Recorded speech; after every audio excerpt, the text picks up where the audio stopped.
So I did a master's in international trade and investment law, and every time when I say that to a person, they'll be like, what is that? And I'm here to show you guys, like, these are the things that we need to be researching about, we need to understand. We had a G20 not so long ago, and a lot of people do not even know what is the G20 about. Or even how did this G20 thing come about? Why do we even have relations with China? Why do we have relations with America? So, what do international trade and investment lawyers do? We have the WTO, the World Trade Organization. The World Trade Organization has rules. I don't want to talk about history of trade, but remember back then we used to do trading gold, trading goods with countries and all that.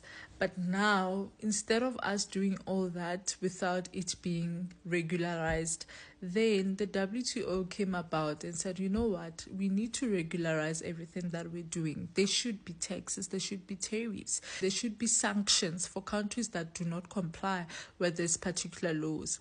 And then we need to know in what event do we then say that a country has contravened a law, and what are the measures that we can put in place to ensure that these countries are not doing this. And if there's any dispute between countries, country A and B think that they're all right, then what do we do in this instance? This is where ADR comes in, which is alternative dispute resolution. What we were talking about, arbitrators and mediators, they come in also in this instance.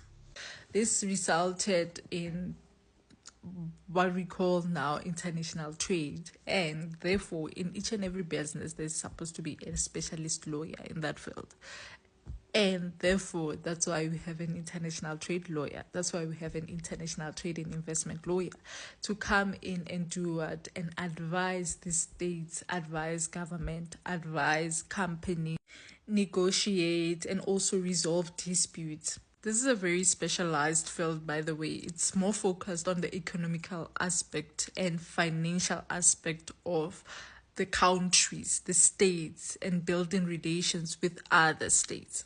And it gets so